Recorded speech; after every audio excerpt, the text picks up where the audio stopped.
ಓಂ ಶಾಂತಿ. ಮಧುರಾತಿ ಮಧುರ ಶಿವ ಪರಮಾತ್ಮ ತಂದೆಯ ಮಧುರ ಮಹಾವಾಕ್ಯವನ್ನು ಕೇಳೋಣ. ಇಂದಿನ ಮುರಳಿಯ ದಿನಾಂಕವಾಗಿದೆ 20/8/2026. ಪ್ರಾತಃ ಮುರಳಿ ಬಾಪ್ತಾದ ಮಧುಬನ್. ಮಧುರ ಮಕ್ಕಳೇ, ತಂದೆಯು ನಿಮ್ಮನ್ನು ಈ ಪಾಪದ ಪ್ರಪಂಚದಿಂದ ಹೊರತೆಗೆದು ನೆಮ್ಮದಿಯ ಪ್ರಪಂಚದಲ್ಲಿ ಕರೆದುಕೊಂಡು ಹೋಗಲು ಬಂದಿದ್ದಾರೆ. ತಂದೆಯ ಮೂಲಕ ನಿಮಗೆ ಸುಖ ಶಾಂತಿಯ 2 ಉಡುಗೊರೆ ಸಿಗುತ್ತವೆ. ಪ್ರಶ್ನೆಯಾಗಿದೆ, ಇಡೀ ಪ್ರಪಂಚದಲ್ಲಿ ಸತ್ಯವಾದ ನನ್ಸ್ ನೀವಾಗಿದ್ದೀರಿ. ಸತ್ಯವಾದ ನನ್ಸ್ ಎಂದು ಯಾರಿಗೆ ಹೇಳುತ್ತಾರೆ? ಉತ್ತರ, ಯಾರ ಬುದ್ಧಿಯಲ್ಲಿ ಒಬ್ಬ ತಂದೆಯ ನೆನಪಿರುವುದೋ, ಅರ್ಥಾತ್ ನನ್ ಬಟ್ ಒನ್, ಅಂಥವರು ಸತ್ಯವಾದ ನನ್ಸ್ ಆಗಿದ್ದಾರೆ. ಬಲೆ, ಅವರು ತಮ್ಮನ್ನು ನನ್ಸ್ ಎಂದು ಕರೆಸಿಕೊಳ್ಳುತ್ತಾರೆ. ಆದರೆ ಅವರ ಬುದ್ಧಿಯಲ್ಲಿ ಕೇವಲ ಒಬ್ಬ ಕ್ರಿಸ್ತನ ನೆನಪಿರುವುದಿಲ್ಲ. ಕ್ರಿಸ್ತನನ್ನು ಸಹ ಭಗವಂತನ ಮಗುವೆಂದು ಹೇಳುತ್ತಾರೆ. ಅಂದ ಮೇಲೆ ಅವರ ಬುದ್ಧಿಯಲ್ಲಿ ಇಬ್ಬರಿರುತ್ತಾರೆ ಮತ್ತು ನಿಮ್ಮ ಬುದ್ಧಿಯಲ್ಲಿ ಒಬ್ಬ ತಂದೆ ಇದ್ದಾರೆ. ಆದ್ದರಿಂದ ನೀವು ಸತ್ಯವಾದ ನನ್ಸ್ ಆಗಿದ್ದೀರಿ. ನಿಮಗೆ ತಂದೆಯ ಆಜ್ಞೆಯಾಗಿದೆ, ಪವಿತ್ರರಾಗಿರಿ. ಗೀತೆಯಾಗಿದೆ, ಈ ಪಾಪದ ಪ್ರಪಂಚದಿಂದ ದೂರ ಕರೆದುಕೊಂಡು ಹೋಗು. ಓಂ ಶಾಂತಿ. ಮಧುರಾತಿ ಮಧುರ ಆತ್ಮಿಕ ಮಕ್ಕಳು, ಗೀತೆಯನ್ನು ಕೇಳಿದಿರಾ? ಯಾರು ಕೇಳಿದರು?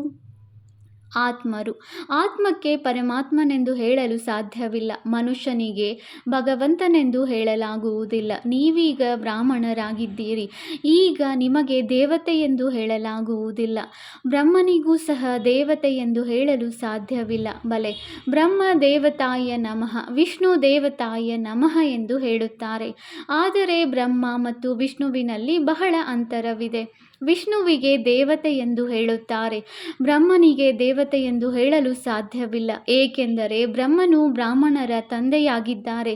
ಬ್ರಾಹ್ಮಣರಿಗೆ ದೇವತೆ ಎಂದು ಹೇಳಲಾಗುವುದಿಲ್ಲ.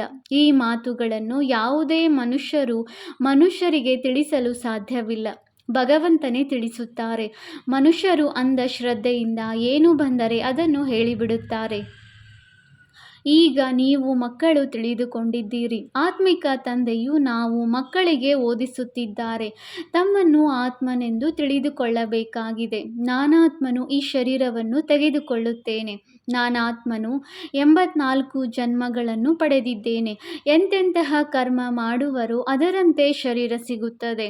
ಆತ್ಮವು ಶರೀರದಿಂದ ಬೇರೆಯಾಗಿ ಬಿಟ್ಟರೆ ಮತ್ತೆ ಶರೀರದೊಂದಿಗೆ ಪ್ರೀತಿ ಇರುವುದಿಲ್ಲ. ಆತ್ಮದೊಂದಿಗೆ ಪ್ರೀತಿ ಇರುತ್ತದೆ. ಆತ್ಮವು ಶರೀರದಲ್ಲಿದ್ದಾಗಲೇ ಆತ್ಮದಲ್ಲಿಯೂ ಪ್ರೀತಿ ಇರುತ್ತದೆ. ಪಿತೃಗಳನ್ನು ಕರೆಸುತ್ತಾರೆ. ಅವರ ಶರೀರವಂತೂ ಸಮಾಪ್ತಿಯಾಯಿತು, ಆದರೆ ಅವರ ಆತ್ಮವನ್ನು ನೆನಪು ಮಾಡುತ್ತಾರೆ. ಆದ್ದರಿಂದ ಬ್ರಾಹ್ಮಣರಲ್ಲಿ ಅವರ ಆತ್ಮವನ್ನು ಆಹ್ವಾನ ಮಾಡುತ್ತಾರೆ. ಇಂಥವರ ಆತ್ಮವೇ ಬನ್ನಿ, ಈ ಭೋಜನವನ್ನು ಸ್ವೀಕಾರ ಮಾಡಿ ಎಂದು ಹೇಳುತ್ತಾರೆ. ಅಂದರೆ ಆತ್ಮದಲ್ಲಿ ಮೋಹವಿರುತ್ತದೆ, ಆದರೆ ಮೊದಲು ಶರೀರದಲ್ಲಿ ಮೋಹವಿತ್ತು. ಆ ಶರೀರವು ನೆನಪಿಗೆ ಬರುತ್ತಿತ್ತು. ನಾವು ಆತ್ಮವನ್ನು ಕರೆಸುತ್ತೇವೆಂದು ತಿಳಿದುಕೊಳ್ಳುವುದಿಲ್ಲ. ಆದರೆ ಎಲ್ಲವನ್ನೂ ಮಾಡುವುದು ಆತ್ಮವೇ. ಆತ್ಮದಲ್ಲಿ ಒಳ್ಳೆಯ ಅಥವಾ ಕೆಟ್ಟ ಸಂಸ್ಕಾರವಿರುತ್ತದೆ. ಮೊದಲನೆಯದು ದೇಹಾಭಿಮಾನವಾಗಿದೆ. ಅದರ ನಂತರ ಅನ್ಯ ವಿಕಾರಗಳು ಬರುತ್ತವೆ. ಎಲ್ಲವನ್ನೂ ಸೇರಿಸಿ ವಿಕಾರಿ ಎಂದು ಹೇಳಲಾಗುತ್ತದೆ. ಯಾರಲ್ಲಿ ಈ ವಿಕಾರ ಇರುವುದಿಲ್ಲವೋ ಅವರಿಗೆ ನಿರ್ವಿಕಾರಿ ಎಂದು ಹೇಳುತ್ತಾರೆ. ಇದನ್ನಂತೂ ತಿಳಿದುಕೊಂಡಿದ್ದೀರಿ. ಭಾರತದಲ್ಲಿ ದೇವಿ ದೇವತೆಗಳಿದ್ದಾಗ ಅವರಲ್ಲಿ ದೈವಿ ಗುಣಗಳಿತ್ತು. ಈ ಲಕ್ಷ್ಮೀನಾರಾಯಣರದು ದೇವಿ ದೇವತಾ ಧರ್ಮವಾಗಿದೆ. ಹೇಗೆ ಕ್ರಿಶ್ಚಿಯನ್ ಧರ್ಮದಲ್ಲಿ ಸ್ತ್ರೀ ಅಥವಾ ಪುರುಷರೆಲ್ಲರೂ ಕ್ರಿಶ್ಚಿಯನರಾಗಿದ್ದಾರೆ, ಅದೇ ರೀತಿ ಇಲ್ಲಿಯೂ ದೇವಿ ದೇವತೆಗಳೆಂದು ಹೇಳಲಾಗುತ್ತದೆ. ರಾಜ ರಾಣಿ ಪ್ರಜೆ ಎಲ್ಲರೂ ದೇವಿ ದೇವತಾ ಧರ್ಮದವರಾಗಿದ್ದಾರೆ. ಇದು ಬಹಳ ಸುಖ ಕೊಡುವಂತಹ ಧರ್ಮವಾಗಿದೆ. ಮಕ್ಕಳು, ಗೀತೆಯನ್ನು ಕೇಳಿದಿರಿ. ಬಾಬಾ ನನ್ನನ್ನು ಸುಖ ಶಾಂತಿ ಇರುವ ಸ್ಥಳಕ್ಕೆ ಕರೆದುಕೊಂಡು ಹೋಗಿ ಎಂದು ಆತ್ಮವೇ ಹೇಳಿತು. ಆ ಸ್ಥಳವಂತೂ ಸುಖಧಾಮ ಮತ್ತು ಶಾಂತಿಧಾಮವಾಗಿದೆ. ಇಲ್ಲಿ ಬಹಳ ಅಶಾಂತಿ ಇದೆ. ಸತ್ಯಯುಗದಲ್ಲಿ ಅಶಾಂತಿ ಇರುವುದಿಲ್ಲ. ಆತ್ಮಕ್ಕೆ ತಿಳಿದಿದೆ, ತಂದೆಯ ವಿನಃ ಬೇರೆ ಯಾರೂ ಸುಖದ ಪ್ರಪಂಚಕ್ಕೆ ಕರೆದುಕೊಂಡು ಹೋಗಲು ಸಾಧ್ಯವಿಲ್ಲ. ತಂದೆಯು ಹೇಳುತ್ತಾರೆ, ಮುಕ್ತಿ, ಜೀವನ್ಮುಕ್ತಿ, ಇವೆರಡೂ ಉಡುಗೊರೆಗಳನ್ನು ಕಲ್ಪವೂ ತರುತ್ತೇನೆ. ಆದರೆ ನೀವು ಮರೆತು ಹೋಗುತ್ತೀರಿ. ಡ್ರಾಮಾದಲ್ಲಿ ಎಲ್ಲವನ್ನೂ ಮರೆಯಲೇಬೇಕಾಗಿದೆ. ಎಲ್ಲವನ್ನೂ ಮರೆತಾಗಲೇ ನಾನು ಬರುವೆನು. ನೀವೀಗ ಬ್ರಾಹ್ಮಣರಾಗಿದ್ದೀರಿ. ನಾವು 84 ಜನ್ಮಗಳನ್ನು ತೆಗೆದುಕೊಂಡಿದ್ದೇವೆಂದು ನಿಮಗೆ ನಿಶ್ಚಯವಿದೆ. ಯಾರು ಪೂರ್ಣ ಜ್ಞಾನವನ್ನು ಪಡೆದುಕೊಳ್ಳುವುದಿಲ್ಲವೋ ಅವರು ಮೊದಲ ಹೊಸ ಪ್ರಪಂಚದಲ್ಲಿಯೂ ಬರುವುದಿಲ್ಲ. ತ್ರೇತಾ ಅಥವಾ ತ್ರೇತಾಯುಗದ ಅಂತ್ಯದಲ್ಲಿ ಬರುವರು. ಎಲ್ಲವೂ ಪುರುಷಾರ್ಥದ ಮೇಲೆ ಅವಲಂಬಿತವಾಗಿದೆ. ಸತ್ಯಯುಗದಲ್ಲಿ ಸುಖವಿತ್ತು. ಈ ಲಕ್ಷ್ಮೀನಾರಾಯಣರ ರಾಜ್ಯವಿತ್ತು. ಒಳ್ಳೆಯದು. ಇದಕ್ಕೆ ಹಿಂದಿನ ಜನ್ಮದಲ್ಲಿ ಇವರು ಯಾರಾಗಿದ್ದರು ಎಂಬುದು ಯಾರಿಗೂ ತಿಳಿದಿಲ್ಲ.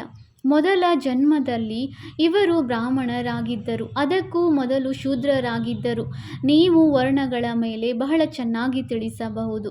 ನೀವೀಗ ತಿಳಿದುಕೊಳ್ಳುತ್ತೀರಿ. ನಾವು 21 ಜನ್ಮಗಳಿಗಾಗಿ ಸುಖವನ್ನು ಪಡೆಯುತ್ತೇವೆ. ತಂದೆಯು ನಮಗೆ ಆ ಮಾರ್ಗವನ್ನು ತಿಳಿಸುತ್ತಿದ್ದಾರೆ. ನಾವೀಗ ಪತಿತರಾಗಿದ್ದೇವೆ, ಆದ್ದರಿಂದ ಅಶಾಂತ ದುಃಖಿಯಾಗಿದ್ದೇವೆ. ಎಲ್ಲಿ ಸಂತುಷ್ಟತೆ ಇರುವುದೋ ಅದಕ್ಕೆ ಸುಖ ಶಾಂತಿ ಎಂದು ಹೇಳುವರು ಅಂದಾಗ ಈಗ ನೀವು ಮಕ್ಕಳ ಬುದ್ಧಿಯಲ್ಲಿ ಆದಿ ಮಧ್ಯ ಅಂತ್ಯದ ಜ್ಞಾನವಿದೆ, ತಿಳಿದುಕೊಂಡಿದ್ದೀರಿ. ಸತ್ಯಯುಗದಲ್ಲಿ ಭಾರತವು ಎಷ್ಟು ಸುಖಿಯಾಗಿತ್ತು. ದುಃಖ ಅಥವಾ ಅಸಂತುಷ್ಟತೆಯ ಹೆಸರೇ ಇರಲಿಲ್ಲ. ನೀವೀಗ ಸ್ವರ್ಗದಲ್ಲಿ ಹೋಗಲು ಪುರುಷಾರ್ಥ ಮಾಡುತ್ತಿದ್ದೀರಿ. ನೀವೀಗ ಈಶ್ವರೀಯ ಸಂಪ್ರದಾಯದವರಾಗಿದ್ದೀರಿ. ಅವರು ಆಸೂರಿ ಸಂಪ್ರದಾಯದವರಾಗಿದ್ದಾರೆ. ಪಾಪಾತ್ಮರೆಂದು ಹೇಳುತ್ತಾರಲ್ಲವೇ, ಆತ್ಮವು ಅನೇಕರಿದ್ದಾರೆ, ಪರಮಾತ್ಮನು ಒಬ್ಬನೇ ಆಗಿದ್ದಾರೆ. ಎಲ್ಲರೂ ಸಹೋದರರಾಗಿದ್ದೀರಿ. ಎಲ್ಲರೂ ಪರಮಾತ್ಮರಾಗಲು ಸಾಧ್ಯವಿಲ್ಲ. ಇಷ್ಟು ಚಿಕ್ಕ ಮಾತು ಸಹ ಮನುಷ್ಯರ ಬುದ್ಧಿಯಲ್ಲಿ ಇಲ್ಲ. ತಂದೆಯು ತಿಳಿಸಿದ್ದಾರೆ, ಇಡೀ ಪ್ರಪಂಚವೇ ದೊಡ್ಡ ಬೇಹದ್ದಿನ ದ್ವೀಪವಾಗಿದೆ. ಅವು ಚಿಕ್ಕ ಚಿಕ್ಕ ದ್ವೀಪಗಳು ಇರುತ್ತವೆ. ಈ ಬೇಹದ್ದಿನ ದ್ವೀಪದಲ್ಲಿ ರಾವಣ ರಾಜ್ಯವಿದೆ. ಈ ಮಾತುಗಳನ್ನು ಮನುಷ್ಯರು ತಿಳಿದುಕೊಳ್ಳುವುದಿಲ್ಲ. ಅವರು ಕೇವಲ ಕಥೆಗಳನ್ನು ತಿಳಿಸುತ್ತಾ ಇರುತ್ತಾರೆ. ಕಥೆಗೆ ಜ್ಞಾನವೆಂದು ಹೇಳಲಾಗುವುದಿಲ್ಲ. ಆದ್ದರಿಂದ ಮನುಷ್ಯರು ಸದ್ಗತಿ ಪಡೆಯಲು ಸಾಧ್ಯವಿಲ್ಲ. ಜ್ಞಾನದಿಂದಲೇ ಸದ್ಗತಿ ಸಿಗುತ್ತದೆ. ಜ್ಞಾನ ಕೊಡುವವರು ಒಬ್ಬ ತಂದೆಯಾಗಿದ್ದಾರೆ, ಮತ್ಯಾರೂ ಇಲ್ಲ. ಭಗವಂತನೇ ಬಂದು ಭಕ್ತರ ರಕ್ಷಣೆ ಮಾಡುತ್ತಾರೆ. ಮನುಷ್ಯರು ಮನುಷ್ಯರನ್ನು ರಕ್ಷಣೆ ಮಾಡಲು ಸಾಧ್ಯವಿಲ್ಲ. ಶಿವ ತಂದೆಯು ಎಲ್ಲ ಮಕ್ಕಳಿಗೆ ಆಸ್ತಿಯನ್ನು ಕೊಡುತ್ತಾರೆ. ಅವರು ತಂದೆಯೂ ಆಗಿದ್ದಾರೆ, ಶಿಕ್ಷಕನೂ ಆಗಿದ್ದಾರೆ, ಸದ್ಗುರುವೂ ಆಗಿದ್ದಾರೆ, ವಕೀಲನೂ ಆಗಿದ್ದಾರೆ. ಏಕೆಂದರೆ ಯಮದೂತರ ಶಿಕ್ಷೆಗಳಿಂದ ಬಿಡಿಸುವವರಾಗಿದ್ದಾರೆ. ಸತ್ಯಯುಗದಲ್ಲಿ ಯಾರೂ ಜೈಲಿಗೆ ಹೋಗುವುದಿಲ್ಲ. ತಂದೆಯು ಎಲ್ಲರನ್ನೂ ಜೈಲಿನಿಂದ ಬಿಡಿಸುತ್ತಾರೆ. ಮಕ್ಕಳ ಎಲ್ಲ ಸರ್ವಶ್ರೇಷ್ಠ ಮನೋಕಾಮನೆಗಳು ಈಡೇರುತ್ತವೆ. ತಂದೆಯ ಮೂಲಕ ಶುದ್ಧ ಕಾಮನೆಗಳು ಪೂರ್ಣವಾಗುತ್ತವೆ. ಶುದ್ಧ ಕಾಮನೆಗಳು ಪೂರ್ಣವಾಗುವುದರಿಂದ ನೀವು ಸದಾ ಸುಖಿಯಾಗಿ ಬಿಡುತ್ತೀರಿ. ಪತಿತ ವಿಕಾರಿಯಾಗುವುದು ಅಶುದ್ಧ ಕಾಮನೆಯಾಗಿದೆ. ಪಾವನರಾಗಿರುವವರಿಗೆ ಬ್ರಹ್ಮಚಾರಿಗಳೆಂದು ಹೇಳಲಾಗುತ್ತದೆ. ನೀವು ಸಹ ಪವಿತ್ರರಾಗಿರಬೇಕಾಗಿದೆ. ಪವಿತ್ರರಾಗಿ ಪವಿತ್ರ ಪ್ರಪಂಚದ ಮಾಲೀಕರಾಗಬೇಕಾಗಿದೆ. ತಂದೆಯೊಬ್ಬರೇ ಪತಿತರಿಂದ ಪಾವನರನ್ನಾಗಿ ಮಾಡುತ್ತಾರೆ. ಸಾಧು ಸನ್ಯಾಸಿಗಳು ಸಹ ವಿಕಾರದಿಂದ ಜನ್ಮ ಪಡೆಯುತ್ತಾರೆ. ದೇವತೆಗಳಿಗೆ ಈ ರೀತಿ ಹೇಳುವುದಿಲ್ಲ, ಏಕೆಂದರೆ ಅಲ್ಲಿ ವಿಕಾರವು ಇರುವುದೇ ಇಲ್ಲ. ಅದು ಪಾವನ ಪ್ರಪಂಚವಾಗಿದೆ. ಲಕ್ಷ್ಮೀನಾರಾಯಣರು ಸಂಪೂರ್ಣ ನಿರ್ವಿಕಾರಿಯಾಗಿದ್ದರು. ಭಾರತವು ಪವಿತ್ರವಾಗಿತ್ತು. ಇದನ್ನು ನೀವೀಗ ತಿಳಿದುಕೊಂಡಿದ್ದೀರಿ. ಸತ್ಯಯುಗದಲ್ಲಿ ಪವಿತ್ರತೆ ಇದ್ದಾಗ ಸುಖ ಶಾಂತಿ ಇತ್ತು. ಎಲ್ಲರೂ ಸುಖಿಯಾಗಿದ್ದರು. ಯಾವಾಗಿನಿಂದ ರಾವಣ ರಾಜ್ಯವಾಯಿತೋ ಆಗಿನಿಂದಲೇ ಇಳಿಯುತ್ತಾ ಬಂದಿದ್ದಾರೆ. ಈಗಂತೂ ಏನೂ ಪ್ರಯೋಜನಕ್ಕಿಲ್ಲ. ಒಮ್ಮೆಲೆ ಕವಡೆಯಂತಾಗಿ ಬಿಟ್ಟಿದ್ದೀರಿ. ಈಗ ಪುನಃ ತಂದೆಯ ಮೂಲಕ ವಜ್ರ ಸಮಾನರಾಗುತ್ತೀರಿ. ಭಾರತವು ಸತ್ಯಯುಗವಾಗಿದ್ದಾಗ ವಜ್ರ ಸಮಾನವಾಗಿತ್ತು. ಈಗಂತೂ ಕವಡೆಯ ತರಹವೂ ಇಲ್ಲ. ಯಾರಿಗೂ ತಮ್ಮ ಧರ್ಮದ ಬಗ್ಗೆ ಗೊತ್ತಿಲ್ಲ. ಪಾಪಗಳನ್ನು ಮಾಡುತ್ತಿರುತ್ತಾರೆ. ಸತ್ಯಯುಗದಲ್ಲಿ ಪಾಪದ ಹೆಸರೂ ಇರುವುದಿಲ್ಲ. ನೀವು ದೇವಿ ದೇವತಾ ಧರ್ಮದವರು ಹೆಸರುವಾಸಿಯಾಗಿದ್ದೀರಿ. ದೇವತೆಗಳ ಅನೇಕ ಚಿತ್ರಗಳಿವೆ. ಅನ್ಯ ಧರ್ಮಗಳಲ್ಲಿ ನೋಡಿದರೆ ಒಂದೇ ಚಿತ್ರವಿರುತ್ತದೆ. ಕ್ರಿಶ್ಚಿಯನ್ನರ ಬಳಿ ಒಬ್ಬರೇ ಕ್ರೈಸ್ತನ ಚಿತ್ರವಿರುವುದು. ಬೌದ್ಧರ ಬಳಿ ಬುದ್ಧನ ಚಿತ್ರವಿರುವುದು. ಕ್ರಿಶ್ಚಿಯನ್ನರು ಕ್ರಿಸ್ತನನ್ನೇ ನೆನಪು ಮಾಡುತ್ತಾರೆ. ಅವರನ್ನು ನನ್ಸ್ ಎಂದು ಹೇಳುತ್ತಾರೆ. ನನ್ಸ್ ಎಂದರೆ ಒಬ್ಬ ಕ್ರಿಸ್ತನನ್ನು ಬಿಟ್ಟರೆ ಮತ್ಯಾರೂ ಇಲ್ಲ. ಆದ್ದರಿಂದ ನನ್ ಬಟ್ ಕ್ರೈಸ್ಟ್ ಎಂದು ಹೇಳುತ್ತಾರೆ. ಬ್ರಹ್ಮಚಾರಿಗಳು ಆಗಿರುತ್ತಾರೆ. ನೀವು ಸಹ ನನ್ಸಾಗಿದ್ದೀರಿ. ನೀವು ತಮ್ಮ ಗೃಹಸ್ಥ ವ್ಯವಹಾರದಲ್ಲಿರುತ್ತಾ ನನ್ಸಾಗುತ್ತೀರಿ. ಒಬ್ಬ ತಂದೆಯನ್ನೇ ನೆನಪು ಮಾಡುತ್ತೀರಿ. ನನ್ ಬಟ್ ಒನ್. ಒಬ್ಬ ಶಿವ ತಂದೆಯ ವಿನಃ ಅನ್ಯ ಯಾರೂ ಇಲ್ಲ. ಅವರ ಬುದ್ಧಿಯಲ್ಲಾದರೂ ಇಬ್ಬರು ಬಂದು ಬಿಡುತ್ತಾರೆ. ಕ್ರಿಸ್ತನನ್ನು ಭಗವಂತನ ಮಗುವೆಂದು ತಿಳಿಯುತ್ತಾರೆ. ಆದರೆ ಅವರಿಗೆ ಭಗವಂತನ ಜ್ಞಾನವಿಲ್ಲ. ನೀವು ಮಕ್ಕಳಿಗೆ ಜ್ಞಾನವಿದೆ. ಇಡೀ ಪ್ರಪಂಚದಲ್ಲಿ ಪರಮಾತ್ಮನ ಜ್ಞಾನವಿರುವಂತಹ ಮನುಷ್ಯರು ನಿಮ್ಮ ವಿನಃ ಯಾರೂ ಇಲ್ಲ.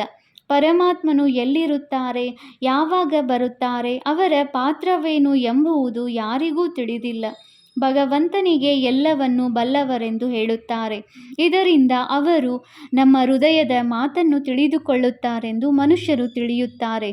ತಂದೆಯು ಹೇಳುತ್ತಾರೆ, ನಾನು ಪ್ರತಿಯೊಬ್ಬರ ಹೃದಯದಲ್ಲಿ ಕುಳಿತು ಅವರ ಒಳಹೊಕ್ಕು ನೋಡಲು ನನಗೇಕೆ ಬೇಕು? ನಾನು ಪತಿತರನ್ನು ಪಾವನ ಮಾಡುವುದಕ್ಕಾಗಿಯೇ ಬರುತ್ತೇನೆ.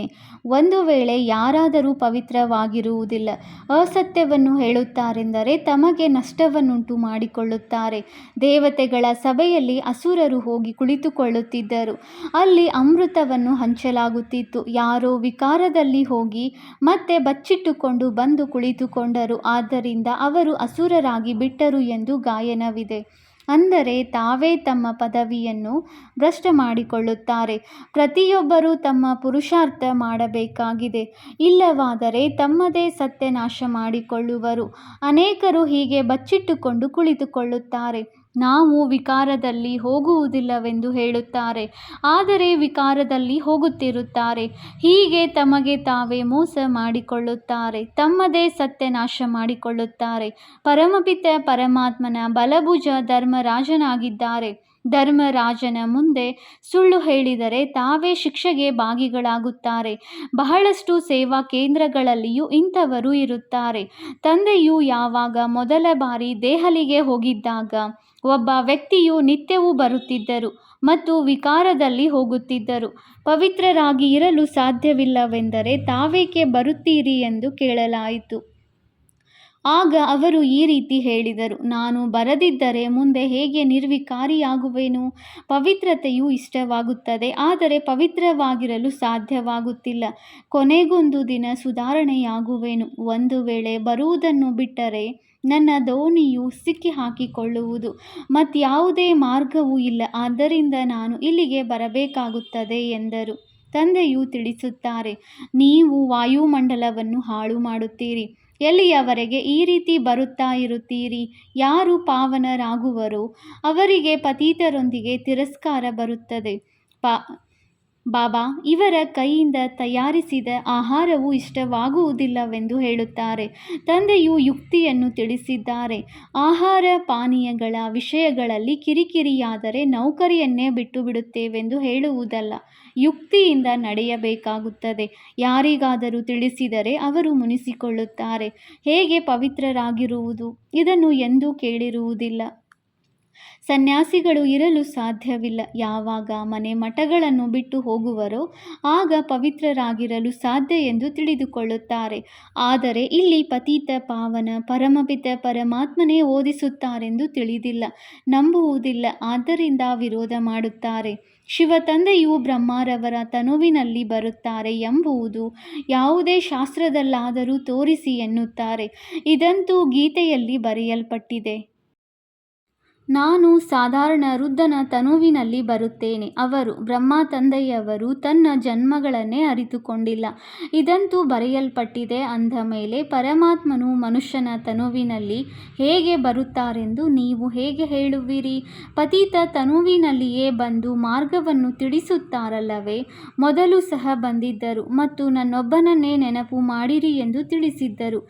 ಅವರೇ ಪರಮಧಾಮದಲ್ಲಿರುತ್ತಾರೆ ಮತ್ತು ಮಕ್ಕಳೇ ನನ್ನೊಬ್ಬನನ್ನೇ ನೆನಪು ಮಾಡಿರಿ ಎಂದು ಹೇಳುತ್ತಾರೆ. ಕೃಷ್ಣನ ಶರೀರವಂತೂ ನನ್ನೊಬ್ಬನನ್ನೇ ನೆನಪು ಮಾಡಿ ಎಂದು ಹೇಳಲು ಮೂಲ ವತನದಲ್ಲಿ ಇರುವುದಿಲ್ಲ.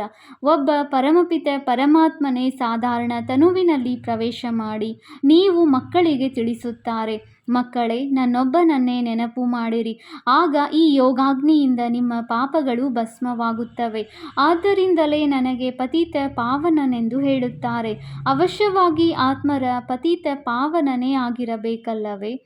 ಆತ್ಮವೇ ಪತಿತನಾಗುತ್ತದೆ. ತಂದೆಯು ತಿಳಿಸುತ್ತಾರೆ, ನೀವು ಪವಿತ್ರ ಆತ್ಮರು 16 ಕಲಾ ಸಂಪೂರ್ಣರಾಗಿದ್ದೀರಿ. ಈಗ ಕಲಾಹೀನ ಪತಿತರಾಗಿ ಬಿಟ್ಟಿದ್ದೀರಿ. ನಾನು ಕಲ್ಪಕಲ್ಪವೂ ಬಂದು ನಿಮಗೆ ತಿಳಿಸುತ್ತೇನೆ. ನೀವು ಕಾಮಚಿತೆಯ ಮೇಲೆ ಕುಳಿತು ಪತಿತರಾಗಿ ಬಿಡುತ್ತೀರಿ. ನಂತರ ಜ್ಞಾನಚಿತೆಯ ಮೇಲೆ ಕೂರಿಸಿ ನಿಮ್ಮನ್ನು ಪಾವನರನ್ನಾಗಿ ಮಾಡುತ್ತೇನೆ. ಭಾರತದಲ್ಲಿ ಪವಿತ್ರ ಪ್ರವೃತ್ತಿ ಮಾರ್ಗವಿತ್ತು. ಈಗ ಅಪವಿತ್ರ ಪ್ರವೃತ್ತಿ ಮಾರ್ಗವಾಗಿದೆ. ಯಾರಿಗೂ ಸುಖವಿಲ್ಲ. ತಂದೆಯು ತಿಳಿಸುತ್ತಾರೆ, ಇಬ್ಬರು ಜ್ಞಾನಚಿತೆಯ ಮೇಲೆ ಕುಳಿತುಕೊಳ್ಳಿರಿ. ಆತ್ಮರಿಗೆ ತಮ್ಮ ತಮ್ಮ ಕರ್ಮಗಳ ಅನುಸಾರ ಶರೀರಗಳು ಸಿಗುತ್ತವೆ. ಇನ್ನೊಂದು ಜನ್ಮದಲ್ಲಿಯೂ ಅದೇ ಪತಿ ಪತ್ನಿಯು ಪರಸ್ಪರ ಸೇರುತ್ತಾರೆಂದಲ್ಲ. ಇಷ್ಟೊಂದು ರೇಸ್ ಮಾಡಲು ಸಾಧ್ಯವಿಲ್ಲ. ಇದು ವಿದ್ಯೆಯ ಮಾತಲ್ಲವೇ? ಅಜ್ಞಾನ ಕಾಲದಲ್ಲಿ ಇದು ಆಗಬಹುದು. ಪರಸ್ಪರ ಬಹಳ ಪ್ರೇಮವಿದ್ದರೆ ಅವರ ಮನೋಕಾಮನೆಗಳು ಪೂರ್ಣವಾಗಬಹುದು. ಅದಂತೂ ಪತಿತ ವಿಕಾರಿ ಮಾರ್ಗವಾಗಿದೆ. ಪತಿಯ ಹಿಂದೆ ಪತ್ನಿಯು ಚಿತೆಯ ಮೇಲೆ ಕುಳಿತುಕೊಳ್ಳುತ್ತಾರೆ. ನಂತರದ ಜನ್ಮದಲ್ಲಿಯೂ ಹೋಗಿ ಅವರನ್ನು ಸೇರುತ್ತಾರೆ. ಆದರೆ ನಂತರದ ಜನ್ಮದಲ್ಲಿ ಅವರಿಗೆ ಇದೆಲ್ಲವೂ ಅರ್ಥವಾಗುವುದಿಲ್ಲ. ನೀವು ಸಹ ತಂದೆಯ ಜೊತೆ ಜ್ಞಾನ ಚಿತೆಯನ್ನು ಏರುತ್ತೀರಿ. ಈ ಚೀಚಿ ಶರೀರವನ್ನು ಬಿಟ್ಟು ಹೊರಟು ಹೋಗುತ್ತೀರಿ. ನಿಮಗೆ ಇದು ಈಗ ಅರ್ಥವಾಗಿದೆ. ನಾವು ಹಿಂದಿನ ಜನ್ಮದಲ್ಲಿ ಇದೇ ರೀತಿ ಜೊತೆಗಾರರಾಗಿದ್ದೆವು ಎಂಬುದು ಅವರಿಗಂತೂ ತಿಳಿದಿರುವುದಿಲ್ಲ. ನಿಮಗೂ ಸಹ ನಂತರದಲ್ಲಿ ಈ ಮಾತುಗಳು ನೆನಪಿರುವುದಿಲ್ಲ. ಈಗ ನಿಮ್ಮ ಬುದ್ಧಿಯಲ್ಲಿ ಗುರಿ ಧ್ಯೇಯವಿದೆ. ಮಮ್ಮ ಬಾಬಾರವರೇ ಲಕ್ಷ್ಮೀನಾರಾಯಣರಾಗುತ್ತಾರೆ. ವಿಷ್ಣು ದೇವತೆಯಾಗಿದ್ದಾರೆ. ಪ್ರಜಾಪಿತ ಬ್ರಹ್ಮನಿಗೆ ದೇವತೆ ಎಂದು ಹೇಳಲು ಸಾಧ್ಯವಿಲ್ಲ. ಬ್ರಹ್ಮನೇ ನಂತರ ದೇವತೆಯಾಗುತ್ತಾರೆ. ಬ್ರಹ್ಮನಿಂದ ವಿಷ್ಣು, ವಿಷ್ಣುವಿನಿಂದ ಬ್ರಹ್ಮ ಹೇಗಾಗುತ್ತಾರೆಂದು ನೀವೀಗ ತಿಳಿದುಕೊಂಡಿದ್ದೀರಿ. ನಿಮಗೆ ಇದು ಸಹ ತಿಳಿದಿದೆ. ಸುಖವು ಕೇವಲ ಸ್ವರ್ಗದಲ್ಲಿಯೇ ಇರುತ್ತದೆ. ಯಾರಾದರೂ ಶರೀರ ಬಿಟ್ಟರೆ ಸ್ವರ್ಗಕ್ಕೆ ಹೋದರು, ಅರ್ಥಾತ್ ಸುಖದಲ್ಲಿ ಹೋದರೆಂದು ಹೇಳುತ್ತಾರೆ. ದುಃಖದಲ್ಲಿ ಪತಿತರಿರುತ್ತಾರೆ. ತಂದೆಯು ಪುನಃ ಇದನ್ನೇ ಹೇಳುತ್ತಾರೆ, ಮಕ್ಕಳೇ, ತನ್ನನ್ನು ಆತ್ಮನೆಂದು ತಿಳಿದು ನನ್ನನ್ನು ನೆನಪು ಮಾಡಿರಿ. ಆಗ ವಿಕರ್ಮಗಳು ವಿನಾಶವಾಗುತ್ತವೆ. ಉಳಿದೆಲ್ಲವೂ ವಿವರವಾಗಿ ತಿಳಿದುಕೊಳ್ಳುವ ಮಾತುಗಳಾಗಿವೆ. ತಂದೆಯು ಜ್ಞಾನಪೂರ್ಣನಾಗಿರುವುದರಿಂದ ನಿಮ್ಮನ್ನು ತನ್ನಂತೆಯೇ ಜ್ಞಾನಪೂರ್ಣರನ್ನಾಗಿ ಮಾಡುತ್ತಾರೆ. ತಂದೆಯ ನೆನಪಿನಿಂದ ನೀವು ಸತೋಪ್ರಧಾನರಾಗುತ್ತೀರಿ. ಇದು ಆತ್ಮರ ರೇಸ್ ಆಗಿದೆ. ಯಾರು ಹೆಚ್ಚು ನೆನಪು ಮಾಡುವರೋ ಅವರು ಬೇಗನೆ ಆಗುತ್ತಾರೆ. ಇದು ಯೋಗ ಮತ್ತು ವಿದ್ಯೆಯ ರೇಸ್ ಆಗಿದೆ. ಶಾಲೆಯಲ್ಲಿಯೂ ಸ್ಪರ್ಧೆ ಇರುತ್ತದೆಯಲ್ಲವೇ? ಅನೇಕ ಮಂದಿ ವಿದ್ಯಾರ್ಥಿಗಳಿರುತ್ತಾರೆ. ಅವರಲ್ಲಿ ಯಾರು ನಂಬರ್ 1 ಬರುವರೋ ಅವರಿಗೆ ವಿದ್ಯಾರ್ಥಿ ವೇತನವೂ ಸಿಗುತ್ತದೆ. ಲಕ್ಷಾಂತರ ಕೋಟ್ಯಾಂತರ ವಿದ್ಯಾರ್ಥಿಗಳಿಗೂ ಒಂದೇ ವಿದ್ಯೆ ಇರುತ್ತದೆ ಅಂದ ಮೇಲೆ ಇಷ್ಟೊಂದು ಶಾಲೆಗಳು ಇರುತ್ತವೆಯಲ್ಲವೇ? ಈಗ ನೀವು ಈ ವಿದ್ಯೆಯನ್ನು ಓದಬೇಕಾಗಿದೆ. ಎಲ್ಲರಿಗೆ ಮಾರ್ಗವನ್ನು ತಿಳಿಸಿರಿ. ಅಂಧರಿಗೆ ಊರುಗೋಲಾಗಿರಿ. ಮನೆ ಮನೆಯಲ್ಲಿ ಸಂದೇಶವನ್ನು ತಲುಪಿಸಬೇಕಾಗಿದೆ. ಒಳ್ಳೆಯದು. ಮಧುರಾತಿ ಮಧುರ. ಅಗಲಿ ಹೋಗಿ ಮರಳಿ ಸಿಕ್ಕಿರುವ ಮಕ್ಕಳ ಪ್ರತಿ ಮಾತಾಪಿತ ಬಾಪ್ದಾದಾರವರ ನೆನಪು, ಪ್ರೀತಿ ಹಾಗೂ ಸುಪ್ರಭಾತ. ಆತ್ಮಿಕ ಮಕ್ಕಳಿಗೆ ಆತ್ಮಿಕ ತಂದೆಯ ನಮಸ್ತೆ. ನಾವು ಆತ್ಮಿಕ ಮಕ್ಕಳಿಂದ ಆತ್ಮಿಕ ತಂದೆಗೆ ನೆನಪು, ಪ್ರೀತಿ ಹಾಗೂ ನಮಸ್ತೆ ನಮಸ್ತೆ ನಮಸ್ತೆ. ಧಾರಣೆಗಾಗಿ ಮುಖ್ಯ ಸಾರ. ಪಾಯಿಂಟ್ ನಂಬರ್ 1, ಈಗ ಅಶುದ್ಧ ಕಾಮನೆಗಳ ತ್ಯಾಗ ಮಾಡಿ ಶುದ್ಧ ಕಾಮನೆಗಳನ್ನು ಇಟ್ಟುಕೊಳ್ಳಬೇಕಾಗಿದೆ. ಎಲ್ಲದಕ್ಕಿಂತ ಶುದ್ಧ ಕಾಮನೆಯಾಗಿದೆ ಪವಿತ್ರರಾಗಿ ಪವಿತ್ರ ಪ್ರಪಂಚದ ಮಾಲೀಕರಾಗಬೇಕು ಎಂಬುದು. ಯಾವುದೇ ತಪ್ಪನ್ನು ಮುಚ್ಚಿಟ್ಟು ತಮಗೆ ತಾವು ಮೋಸ ಮಾಡಿಕೊಳ್ಳಬಾರದು. ಧರ್ಮರಾಜ ತಂದೆಯೊಂದಿಗೆ ಸದಾ ಸತ್ಯವಾಗಿರಬೇಕಾಗಿದೆ. ಪಾಯಿಂಟ್ ನಂಬರ್ 2, ಜ್ಞಾನ ಚಿತೆಯ ಮೇಲೆ ಕುಳಿತು ಈ ವಿದ್ಯೆಯಲ್ಲಿ ರೇಸ್ ಮಾಡಿ ಭವಿಷ್ಯ ಹೊಸ ಪ್ರಪಂಚದಲ್ಲಿ ಶ್ರೇಷ್ಠ ಪದವಿಯನ್ನು ಪಡೆಯಬೇಕಾಗಿದೆ. ಯೋಗಾಗ್ನಿಯಿಂದ ವಿಕರ್ಮಗಳ ಖಾತೆಯನ್ನು ಭಸ್ಮ ಮಾಡಿಕೊಳ್ಳಬೇಕಾಗಿದೆ. ವರದಾನ. ಬುದ್ಧಿಯ ಪ್ರೀತಿಯು ಒಬ್ಬ ಪ್ರಿಯತಮನೊಂದಿಗೆ ಜೋಡಣೆ ಮಾಡುತ್ತಾ ಸದಾ ಸನ್ಮುಖದ ಅನುಭೂತಿ ಮಾಡುವಂತಹ ವಿಜಯೀ ರತ್ನ ಭವ. ಪ್ರೀತಿ ಬುದ್ಧಿ ಅರ್ಥಾತ್ ಬುದ್ಧಿಯ ಲಗನ್ ಒಬ್ಬ ತಂದೆಯ ಜೊತೆಯೇ ಜೋಡಣೆ ಆಗಿರುವುದು. ಯಾರಲ್ಲಿ ಒಬ್ಬರ ಜೊತೆ ಪ್ರೀತಿ ಇದೆ ಅವರಿಗೆ ಮತ್ಯಾವುದೇ ವ್ಯಕ್ತಿ ಅಥವಾ ವೈಭವದ ಜೊತೆ ಪ್ರೀತಿಯ ಜೋಡಣೆಯಾಗಲು ಸಾಧ್ಯವಿಲ್ಲ. ಅವರು ಸದಾ ಬಾಪ್ದಾದಾರವರನ್ನು ತನ್ನ ಸನ್ಮುಖದಲ್ಲಿರುವ ಅನುಭವ ಮಾಡುವರು. ಅವರ ಮನಸ್ಸಿನಲ್ಲಿಯೂ ಶ್ರೀಮತಕ್ಕೆ ವಿರುದ್ಧವಾದ ವ್ಯರ್ಥ ಸಂಕಲ್ಪ ಅಥವಾ ವಿಕಲ್ಪವು ಬರಲು ಸಾಧ್ಯವಿಲ್ಲ. ಅವರ ಮುಖದಿಂದ ಅಥವಾ ಹೃದಯದಿಂದ ಇದೇ ಮಾತು ಬರುತ್ತದೆ, ನಿಮ್ಮೊಂದಿಗೆ ತಿನ್ನುವೆನು, ನಿಮ್ಮೊಂದಿಗೆ ಕುಳಿತುಕೊಳ್ಳುವೆನು, ನಿಮ್ಮೊಂದಿಗೆ ಸರ್ವ ಸಂಬಂಧವನ್ನು ನಿಭಾಯಿಸುವೆನು.